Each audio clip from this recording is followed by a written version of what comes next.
Hello again, Love in Action. It's wonderful to be with you again today. I'm out here again. Beautiful day out here in the sunshine. It's actually getting a little bit warm, even though it's 20-some degrees out here. Still, I'm out of the wind and it feels great. And it's just beautiful out here. I like the snow. I like the sunshine. I like all that. So I'm just glad to be out here and appreciative of the ability to be here with you today. Keep the hat down because the sun is right up there. Just want to start us out. This part of Scripture is really hard to teach on. It's part of teaching and things that we do, and Margie does this, and most teachers will do this, is we're looking for things that will help bring to life and insights that we have and that we're given for Scriptures. This next section of Scripture, I have some things here, but it's not anything that I want to even begin to trivialize.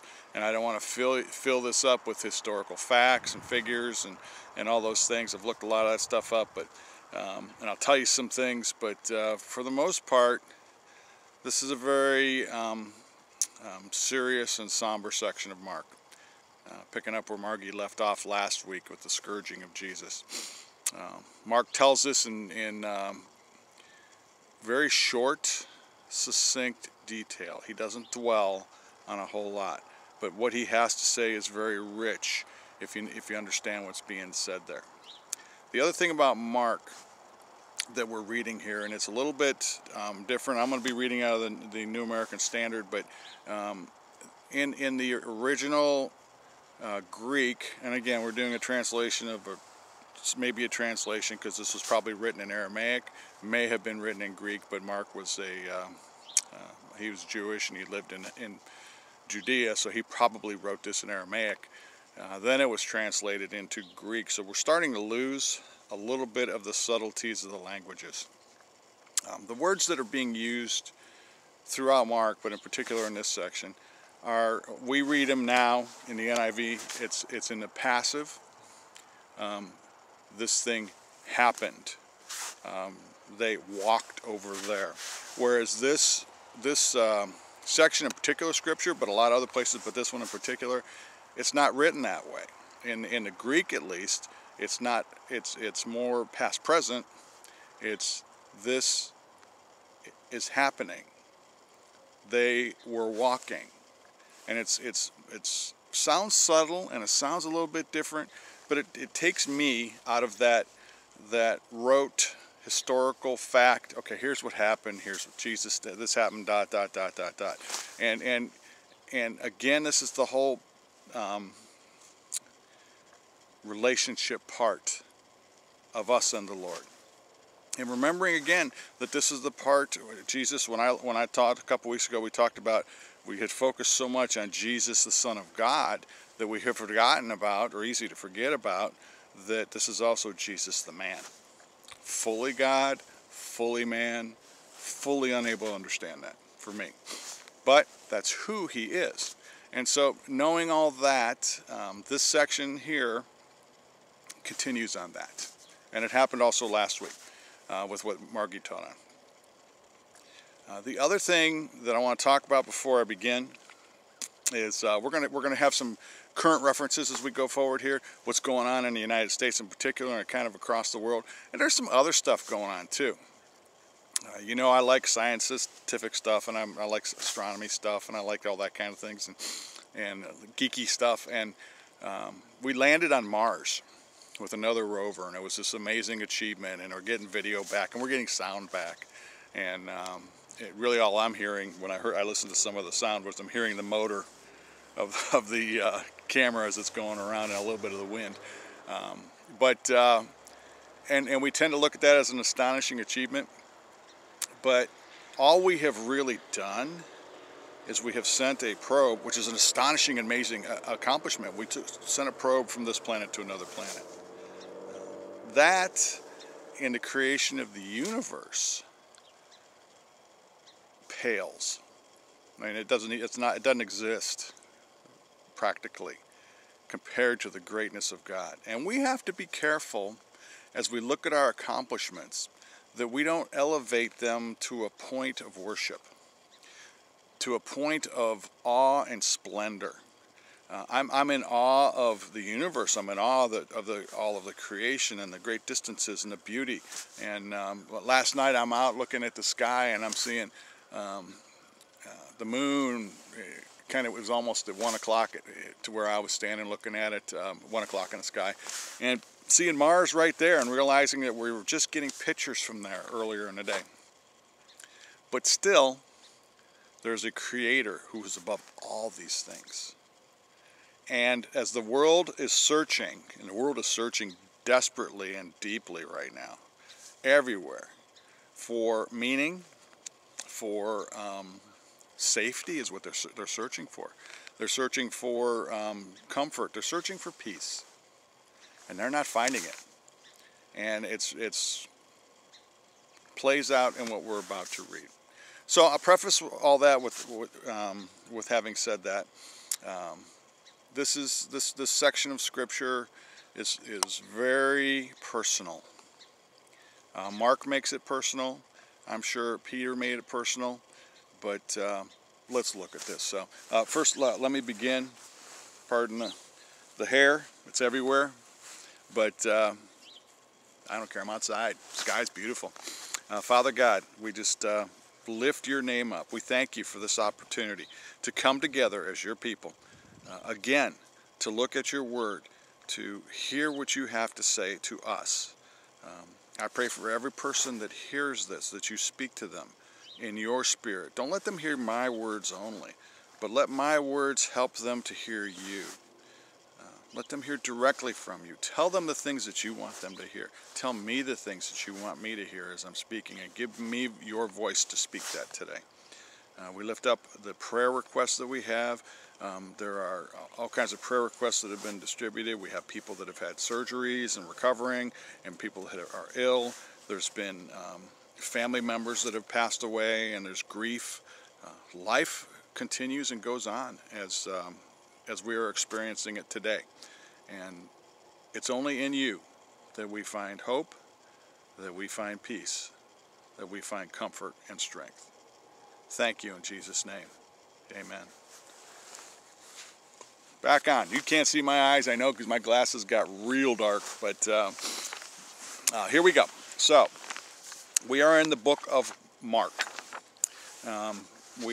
Jesus has been, to catch us up, Jesus has just been scourged by the Romans. The Romans don't really want a part of this. They're considering this to be a civil matter, but they're also viewing this as something that could lead to some problems for them, and they don't want that.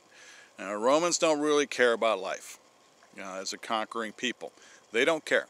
They want people to just behave. Do your thing, pay your taxes, service us whenever we show up, and then behave yourself. That's all Rome's really looking for. They don't really want to get involved in the day-to-day of Judea. They have the procurator there who represents Rome, but the only reason there's a procurator there, being Pontius Pilate, is because the Jewish authorities were unable to control the people, as Rome wanted them controlled. Herod did okay, but Herod's dead. Herod's long dead. His kids are kings now. And it's just corrupt after corrupt, and they can't keep a handle on things. And Rome has to tighten their grasp on the people. So they don't want problems. They don't want an uprising. They don't want anything to happen. So that's why we're in here. Who are we looking at today? Who is the cast of characters, so to speak? It's not a cast, but it's who are the people we're looking at in Scripture. So we've got the soldiers, the Roman presence, represented by soldiers, by centurions. There's some people that act as heralds. There's Pilate. Then we've got the Jewish crowd. It's Passover. This place is just humming with people. There's people everywhere, and they're staying in every available room. It's crowded. It's noisy, and they're there. I can't speak for how they were treating this as a observation of worship to God, but I see what happens with people today when we let the party take over. for the reason for why we're gathering. For our day today, let's look at Christmas and what's happened to Christmas, and it's turned into a different kind of holiday. And this isn't even a biblical assigned holiday like Passover was. God did not say celebrate Christmas. Really, the only New Testament holiday that I can think of that, and I might be wrong here, but the only one is of all the holidays, the least we celebrate in the church generally, and that's Pentecost. But that's the one that's mentioned. Paul mentions Pentecost as a celebration and an observance. And so these gatherings, I mean, there's a feast involved in the Passover. It's supposed to be a time of remembrance, a time of deliverance, and a time of joyous celebration. And that's what it becomes. And then people tend to focus on the joyous celebration part. And when you do that, you become emotional. And you become, let's say, carnal. Carnal's the word we're serving. We're serving the flesh. We're serving the emotions. We're serving how we feel. And we're detaching ourselves somewhat from our spirit and doing that. And that's kind of what's going on here. So the people are a mob of sorts. It's not a mob that's there to create violent danger, but they have the potential for the mob mentality. And the mob mentality can be whipped up very easily and get carried away very easily, because when you're in a mob, the mob mindset takes over and people make poor decisions at that point, or they just stop making decisions and they go forward with what the mob says. So that's kind of the state we're in Jerusalem right now. So we've just come through the religious leaders whipping up the crowd to call for Jesus' crucifixion. Now, how long did the scourging take? It took a while. I mean, it didn't take a long time, but it took a little bit of time. So there's a little bit of separation from the mob being whipped up to the time when Jesus had been scourged. And so the crowd is there, and it's composed of people who live in Jerusalem. It's composed of people who have come from outside of Jerusalem to observe the Sabbath, or the Passover.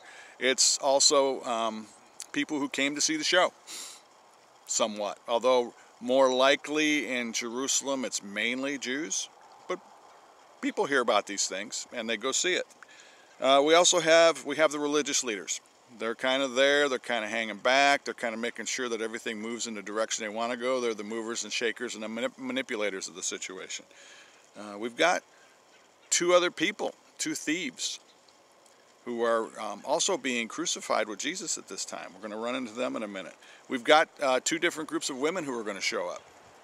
And so there's a lot happening here. So let's forge ahead here. So understand that the way this works is after scourging. Some of this I'm going to read because I did some reading on this. But after the scourging, a man to be crucified was forced to march in a parade. This is Roman methodology. Always led by a centurion on a horseback and a herald who shouted the crime of the condemned. This was Rome's way of advertising a crucifixion and to make the people afraid of offending Rome. So likely the procession that we're going to read about here is there's a centurion at the front on a horse. There's going to be groups. So there's Jesus's group. There's one of the thieves' groups, and there's another thieves' groups. And in those groups, you've got the herald, the person who stands announcing the crime or carrying the sign that says the crime. Then you have 4 soldiers, and they are placed in 4 corners, front left, front right, back left, back right, of the person who is to carry the cross beam of their cross to their crucifixion. Now, from the place where they're leaving and are going forward, it's to Golgotha.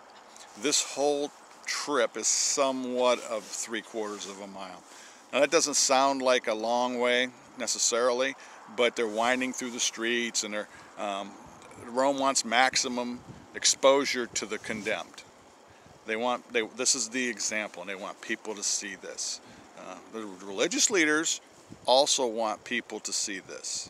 They want people to see that this Jesus who thought to elevate himself isn't who they thought he might be. And so they want they want him put on display. And so all that is going on in the middle of all this. Now, some of the things that have happened in the church over time, and I'm giving all this background because once I start reading the scripture, I want to stay with the scripture. But there's a road today. You can go in Jerusalem. I've never been there. Some of you have been there that are seeing this. It's called the Via Dolorosa. And it's the way of, they call it the way, well, there's a song, Sandy Patty sings it, the way of Calvary. But Via Dolorosa is what they think is the route that Jesus took when he walked this walk. In the traditional Catholic and Orthodox churches, and in other places too, there's this thing called the Stations of the Cross. The Stations of the Cross is kind of a way to remember what had happened here along the way here. And so it's the Stations of the Cross is meant to be a remembrance. It depending on who you are and what church you're at, it can be different things. But I don't, at the idea that you wanted to do Stations of the Cross to help the people who, when this first came out, couldn't even read, but to help them remember Jesus and what he had done. I think that's a good thing. Now today we've got all kinds of ways to remember things. We have books, we have internet now, we have better communication, we have more education. They didn't have this over the 1,500 years, 1,400 years of since Jesus's crucifixion to remember these things. So they did these things. That's why stained glasses were the way they were. They were actually put up. Yes, they're beautiful, but they were put up to tell stories. And that's why the old stained glass has a story involved in it. Well, that's what the Stations of the Cross is too. So this is them real quick. There's 14 stations. This is the Orthodox version, but it's Jesus is condemned to death. Jesus takes up his cross. Jesus falls for the first time. Jesus meets his mother. Simon of Cyrene helps Jesus carry the cross. Veronica wipes the face of Jesus. Jesus falls for the second time. Jesus meets the women of Jerusalem. Jesus falls for the third time. Jesus is stripped of his garments. Jesus is nailed to the cross. Jesus dies on the cross. Jesus is taken down from the cross. And Jesus is laid in the tomb. Some of those are implied in Scripture. I don't want to discuss that. I don't want to discuss the validity of that. That's for another discussion here. But that's what the Stations of the Cross is. I don't think it's a bad thing that we commemorate stuff. It's why we in the Church of God have Maundy Thursday. We are commemorating foot washing. We are commemorating Jesus calling us to serve each other. That is Maundy Thursday. So those are the things that we do to help us remember. And those are important things. And that's what the liturgical year is all about. So having said all that, and having had the wind blow my Bible closed to where I want to be, we're going to go to the book of Mark, and we'll pick up one verse into last week's lesson. So, Jesus had been scourged. They kept beating him, picking up at verse 19. They kept beating his head with a reed and spitting on him and kneeling and bowing down before him. And after they had mocked him, they took the purple robe off him and put on his own garments again, and they led him out to crucify him. So this is unusual. I'll just tell you that right now because it comes up later. But normally the Romans would crucify you naked. So the putting on of the garments again is meaningful. It's only meaningful and they're trying to honor a little bit because the Jews would not want him walking the streets naked. So when you stone somebody in Jewish tradition, you gave him a loincloth. And so it was minimal. You wanted stones to hit him and hit him eventually, hurt him and eventually kill him. But so they put the clothes back on. Now traditionally, a Hebrew man would wear 5 pieces of clothing. So there would be layered clothing. It would be sandals and undergarments and then eventually a robe over top. So he would have on 5 pieces of clothing at that point. They would redress him. One of the reasons they didn't do that was because they wanted those open wounds to be up against the wood as he carried it, and they wanted the insects to get into it. They wanted to cause pain for the person who was going to be walking. But Jesus Jesus had been tortured pretty thoroughly at this point, but they were sending him out. So I also think this means that the Romans were done with their part of the punishment. The rest of what they were saying by doing this is that, okay, this is on the Jewish leaders because they're the ones that want him crucified. We are satisfied with the scourging and that. If this guy's an enemy of Rome, fine, we'll treat him as such. That's what you're telling us he is, but we're going to do this according to, we're going to give a nod to you because we do want to keep the peace too. And so that's what they're doing here. So, they led him out to crucify him. So at this point, they would have put the beam on his shoulders. They would generally tie the hands to the beam. So it wouldn't be carried over the shoulder forward, it would be carried across the shoulders this way. It weighed probably 100 pounds. It was big enough that they could nail him on it and it would support his weight, and nail him and tie him on it and support his weight. So that's what it would look like for Jesus going out. He didn't carry the bottom beam, the upright part. It was just the cross beam. They pressed into service a passerby coming from the country, Simon of Cyrene, the father of Alexander and Rufus, to bear his cross. So, again, let's stop here for a second. This is going to take a little bit to get through. Out they go. And then Jesus can't carry the beam. He is too exhausted. He's too worn out. He's too beaten. He's too weak, and he can't do it. So traditionally, the Roman soldiers had the right in Rome to press into service someone to carry this cross. So they chose this guy. Why they chose this guy, I cannot say why they chose this guy. He was a passerby, so he wasn't a part of the crowd. He was coming through.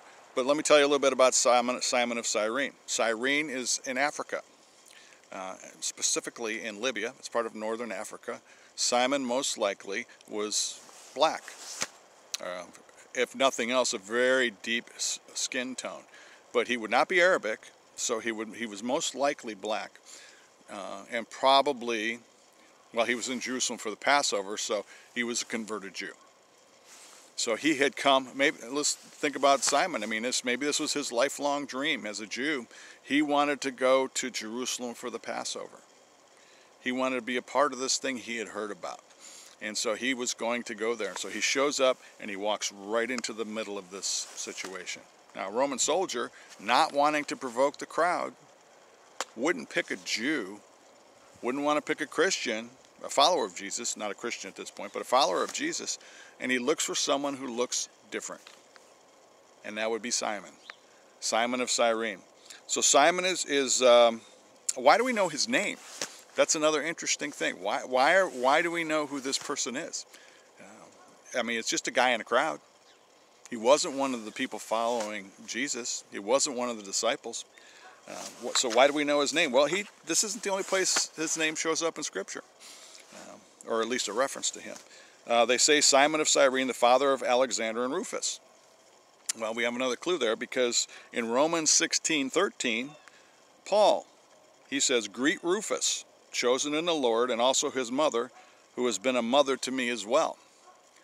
Now, there's no guarantee this is the same Rufus, but remember, this is a smallish group of people, even at the time of Paul, that at the leadership level of the churches, they would know of each other for certain. But there's more, because in Acts 13:1, and I'll read that to you. Now there were in the church at Antioch prophets and teachers: Barnabas, Simeon, who was called Niger, Lucius of Cyrene, Manaen, a lifelong friend of Herod the Tetrarch, and Saul. So they think that this Simeon was Simon of Cyrene, because he's mentioned there of Cyrene. And the word who was called Niger, well, Niger would refer to the color of his skin. So more than likely, Simon, who carried the cross piece of the cross of Jesus, wound up in Antioch, the church of Antioch, which is where Paul wound up after the fact when he was trying to persecute the Christians. And then Paul refers to the wife of Simon, who was the mother of Rufus, who was a mother to him as well.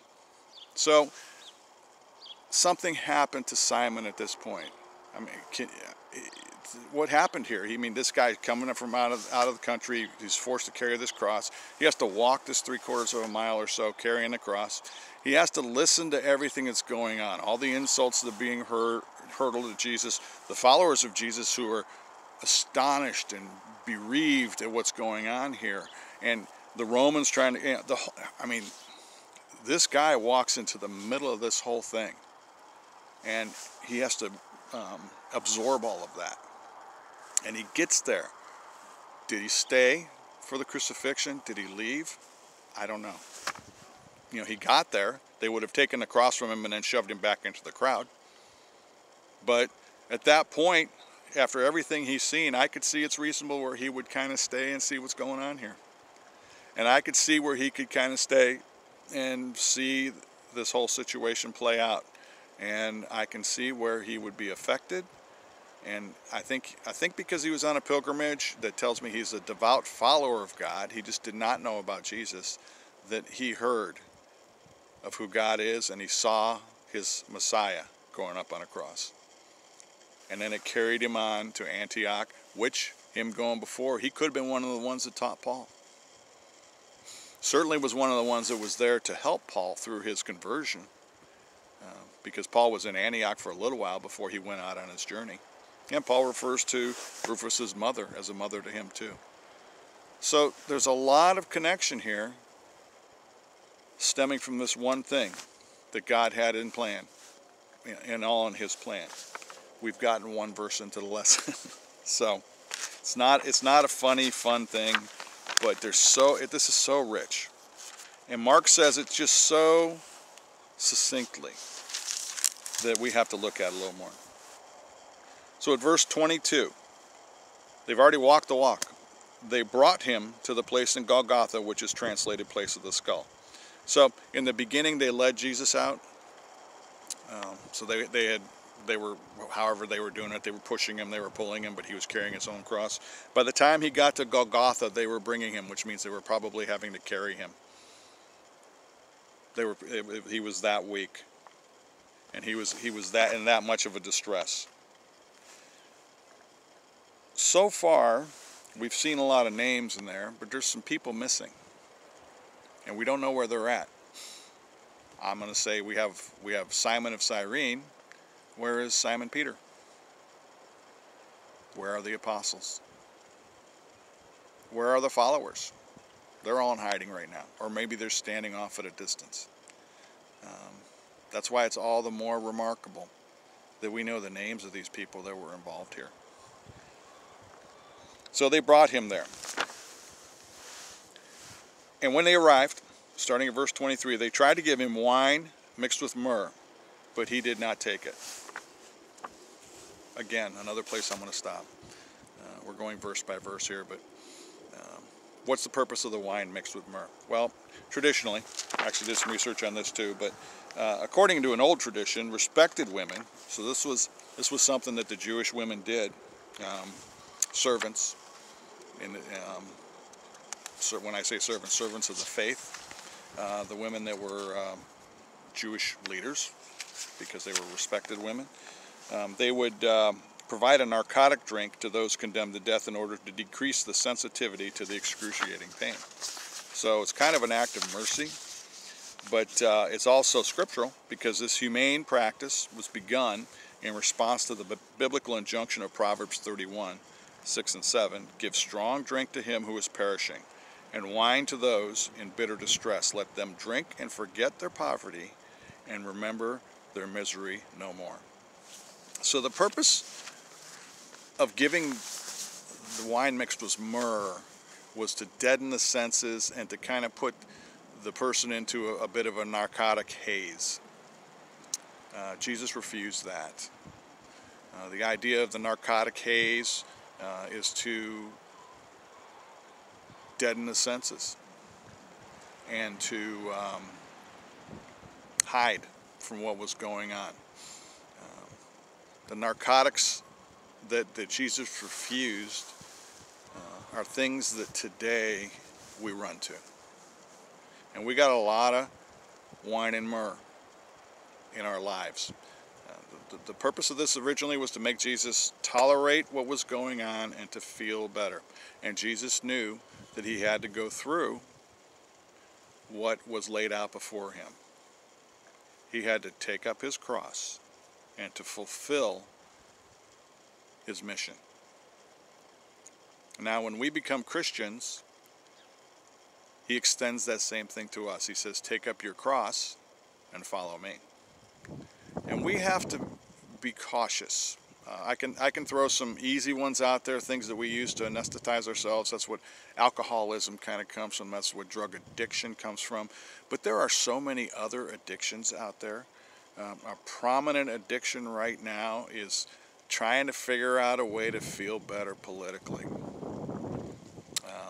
The cancel culture is out there to try to cancel people, and so people are trying to appeal to people in their humanity by doing things to placate them. And we fall for these things that anesthetize ourselves. And as we do those things, we are inhibiting our ability to hear from the Spirit of God. And Jesus would have none of that as he was going on the cross. And if anybody should have had a narcotic, it was him. After all he'd been through, think of the relief he would have had from all the pain, all the scourging, all the going up, first the carrying of the cross and then going through, all the mental anguish that had to come with the venom and the hate that was coming from the crowd. It would be so easy to just say, oh, give me that. Let me just put that deep into the back and let the fog and take over my mind. And he couldn't do that, and he wouldn't do that. We have to be careful that we're not doing that. Television can do that to us. I'm just talking about me, I have an active mind that is always looking for things, new stuff. I like to do new things. I like to keep my mind going. But I have to watch out because Facebook can trap me. Twitter can trap me. Get me involved in things that I don't want to. I have so limited my exposure to those things and continuing to limit them more. And I still know way too much about what's going on out there. And all of that is designed to cause me to react emotionally, which is carnally, because emotions reside in the flesh. Emotions are not part of the spirit. Emotions are in the flesh. Emotions are not part of the soul. They're part of the flesh. And so we fall into the trap of feeling safe, and listen to those words when you hear them. As a matter of fact, when you're listening to people talk, see how many people are not talking about keeping you safe. They're talking about helping you to feel safe. They want you to take a vaccine so that you can feel safe. Not to make you safe, to make you feel safe. And it's over and over again. And that's the drug. That's the emotional drug that they're appealing to us. And if we are taking up our cross and we are following after Jesus, then we have to look out for wine and myrrh in all shapes and forms. It's easy to look at an alcoholic who's had way too much to drink and whose mind just isn't able to comprehend and it just doesn't care anymore. It's easy to find a drug addict that's the same way because they've physically inhibited their ability to think rationally because of what they've done. But we do that emotionally too. And that's really the new 21st century battleground for the Christian. It's not in our hearts, it's in our flesh, but it's in our emotions. And just as Jesus refused to take the myrrh to feel better, we have to refuse to take the wine and the myrrh also to feel better. Because there's a lot right now that can make you feel bad. That can. And there's a lot right now things that are bad. But it's not about things being bad, it's about things feeling bad. And so Jesus refused. It meant more pain, but it also meant that he would go through this with his faculties about him, intentionally, knowing full well what he was doing, and it makes it all the harder for us to take, because with every breath he's taking, he's thinking about us intentionally. He's thinking about saving us intentionally. He was not going to let the traditions of the day remove that. And so he is refusing that without compounding that anymore.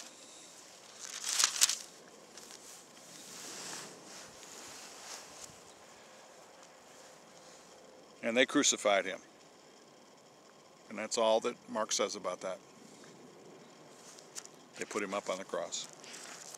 And they divided his garments amongst themselves, casting lots for them to decide what each man should take. Now remember, he had 5 pieces of clothing on. Well, there were 4 soldiers escorting him, so they would probably each gotten a piece of clothing, and for sure, they always talked about a single cloak. You wouldn't divide that, you wouldn't cut it, so you would cast lots to see who would get that last one. You throw dice and see who was wins. They were gambling over his clothing. That is also in reference to Scripture. So that was Isaiah 53:12. And therefore I will give him a portion. Well, I'm reading ahead here, I'm sorry. But that is, I'm sorry, that's in Psalm 22. We'll get to Psalm 22 in a minute.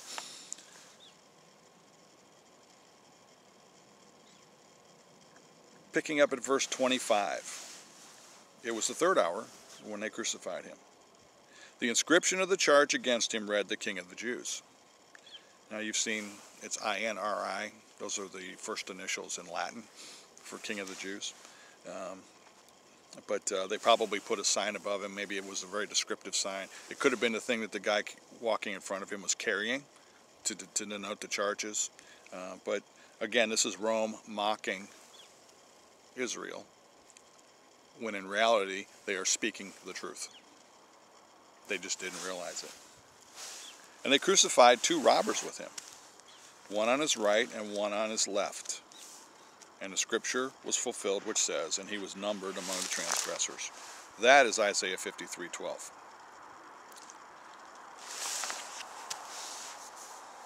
And those passing by were hurling abuse at him, wagging their heads and saying, "Ha, you who were going to destroy the temple and rebuild it in 3 days.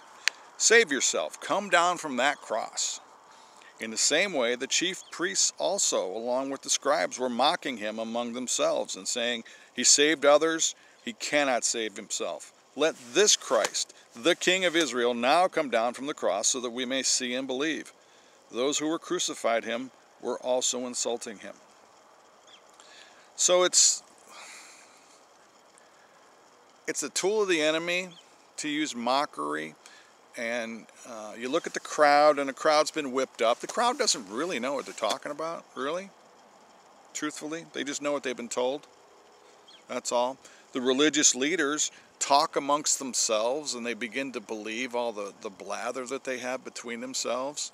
And they're using their talk to whip up the crowds. But notice that the crowd was talking to Jesus, and the religious leaders were mocking him amongst themselves.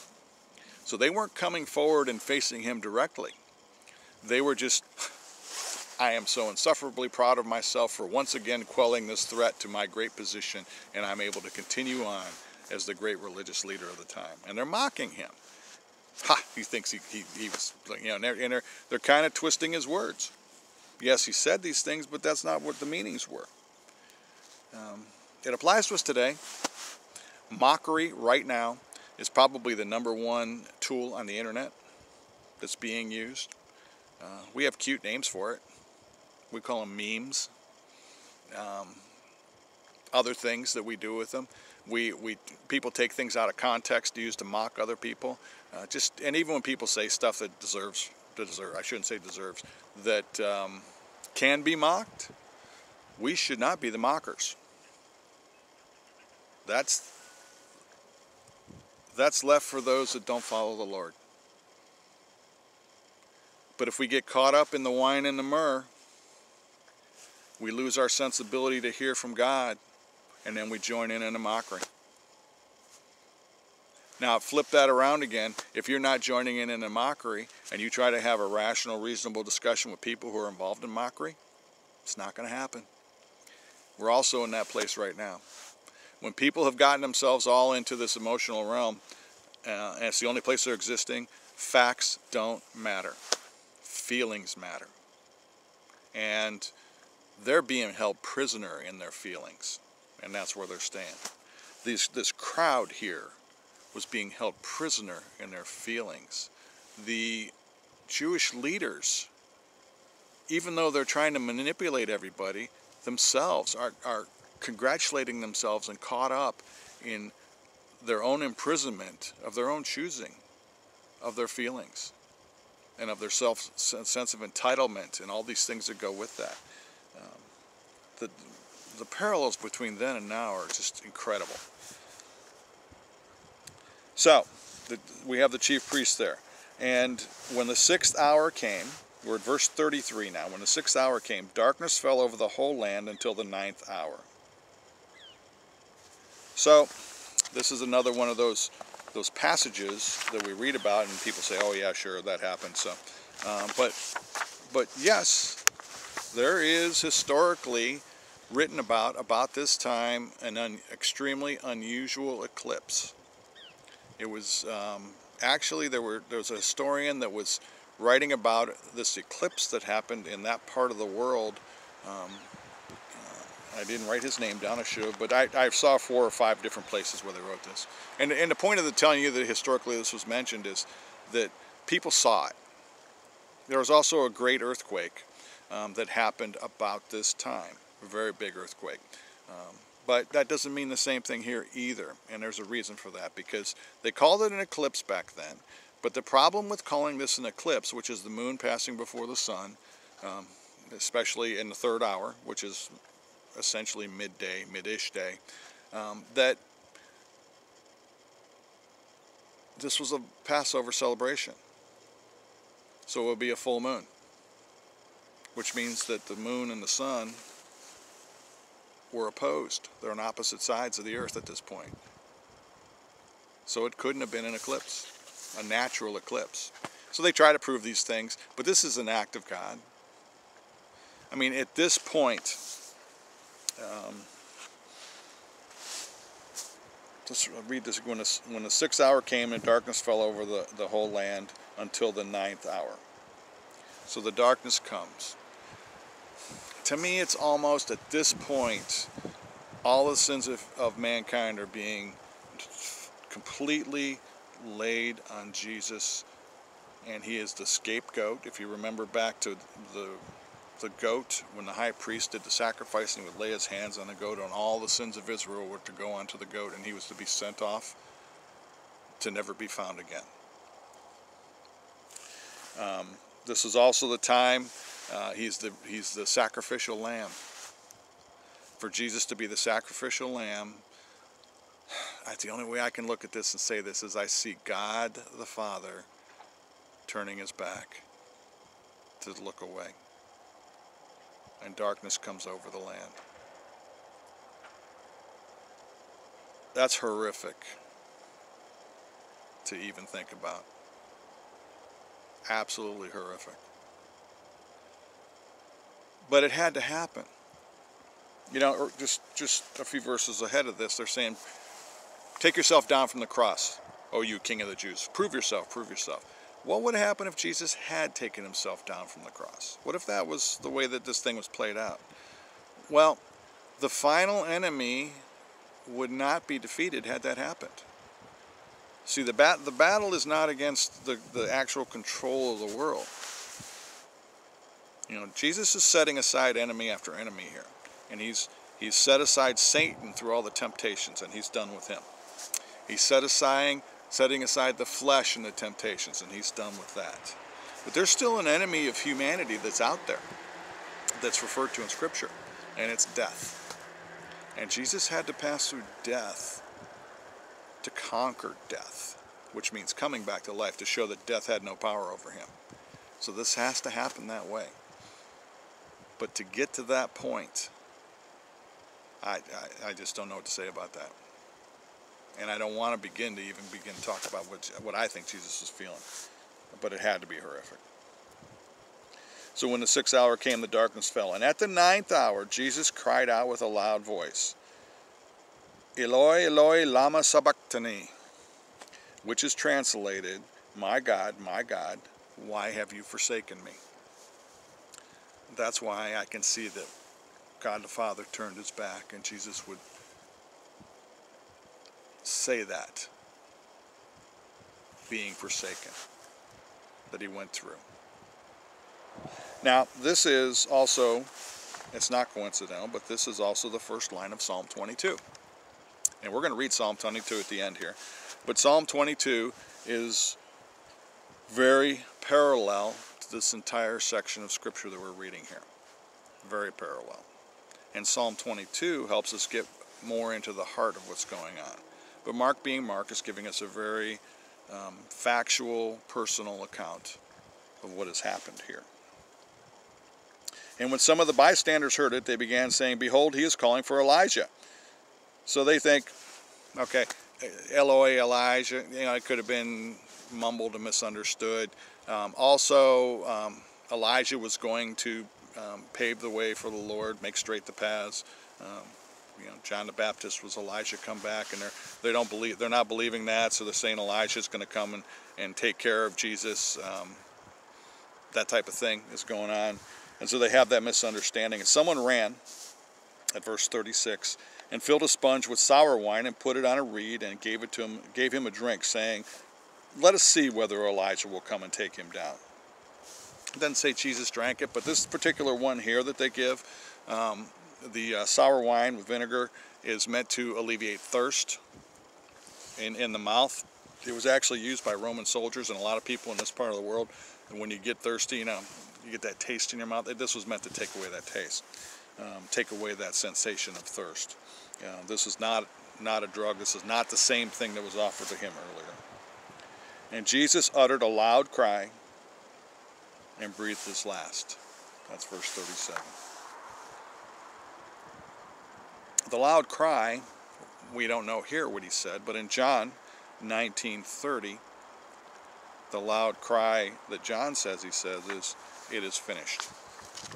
So, it is finished is the last verse of Psalm 22. It's not quite said like that, but it's very close. As a matter of fact, I'll read that to you. And then I'm going to read Psalm 22 to you. And I want to finish with Psalm 22. There's not a whole lot I can say. So it is finished. Psalm 22 in the NIV ends with, he has done it. It has accomplished in other versions. So it's a statement of completion. It's over. Whatever this task is over. And then Jesus died. So that's in Mark 15. To close the lesson today, I'd like to read to you. I don't know any other way to do this other than to just read it to you. Psalm 22. This is the NIV. I just chose this version because it was conversational, easier to read. So let's listen. My God, why have you forsaken me? Why are you so far from saving me, so far from my cries of anguish? My God, I cry out by day, but you do not answer. By night, but I find no rest. Yet you are enthroned as the Holy One. You are the one Israel praises. In you our ancestors put their trust. They trusted you, and you delivered them. To you they cried out and were saved. In you they trusted and were not put to shame. But I am a worm, not a man, scorned by everyone, despised by the people. All who see me mock me. They hurl insults, shaking their heads. He trusts in the Lord, they say. Let the Lord rescue him. Let him deliver him, since he delights in him. Yet you brought me out of the womb. You'd made me trust in you, even at my mother's breast. From birth I was cast on you. From my mother's womb you have been my God. Do not be far from me, for trouble is near, and there is no one to help me. Many bulls surround me. Strong bulls of Bashan encircle me. Roaring lions that tear their prey open their mouths wide against me. I am poured out like water, and all my bones are out of joint. My heart has turned to wax. It has melted within me. My mouth is dried up like potsherd, and my tongue sticks to the roof of my mouth. You lay me in the dust of death. Dogs surround me, a pack of villains encircle me. They pierce my hands and my feet. All my bones are on display. People stare and gloat over me. They divide my clothes among them and cast lots for my garment. But you, Lord, do not be far from me. You are my strength. Come quickly to help me. Deliver me from the sword, my precious life from the power of the dogs. Rescue me from the mouth of the lions. Save me from the horns of the wild oxen. I will declare your name to my people. In the assembly I will praise you. You who fear the Lord, praise him. All you descendants of Jacob, honor him. Revere him, all you descendants of Israel. For he has not despised or scorned the suffering of the afflicted one. He has not hidden his face from him, but he has listened to his cry for help. From you comes the theme of my praise in the great assembly. Before those who fear you, I will fulfill my vows. The poor will eat and be satisfied. Those who seek the Lord will praise him. May your hearts live forever. At the end of the earth, all the ends of the earth will remember and turn to the Lord, and all the families of the nations will bow down before him, for dominion belongs to the Lord, and he rules over the nations. All the rich of the earth will feast and worship. All who go down to the dust will kneel before him, those who cannot keep themselves alive. Posterity will serve him. Future generations will be told about the Lord. They will proclaim his righteousness, declaring to a people yet unborn, he has done it. So he began his time on the cross when the suffering was full with, my God, why have you forsaken me? And then when he died, he said he has done it. Did he recite the entire psalm? He didn't have to. He said the beginning and the end. And anyone who was paying attention there, who was really listening, would have known what he was talking about. People who were followers of God, they would have known this. They would have known this scripture. Not a lot can be said. And I just said a lot. But you know why. You know what we're doing here. Let's spend some time. This is the first Sunday in Lent. Lent is supposed to be a time of preparation and a time of, it's another church remembrance thing that we do that has been done in a liturgical year. It's 6 weeks long. The purpose of Lent, forget the Maundy Tuesday, not Maundy Tuesday, the Fat Tuesday stuff, the Mardi Gras. That was added afterwards. But the idea of Lent in particular, Lent was in particular a preparation time for baptism. Easter Sunday, traditionally in a church, in the early church, was a time of baptisms. During that time, they would spend time reflecting on and preparing themselves and being willing to go into baptism fully aware, fully cognizant of what their decision was going to be to completely follow after the Lord. And during that time in Lent, during that time of preparation, they were setting aside those things, those wine and myrrh things that were soothing their emotions and soothing just their carnal selves and confusing them as to who the Lord was and what it meant to follow Jesus.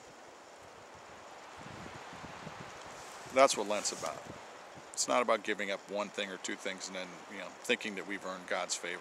It's about us setting aside so that we can appreciate and see and follow after this horrible and magnificent thing that the Lord has done. So with that,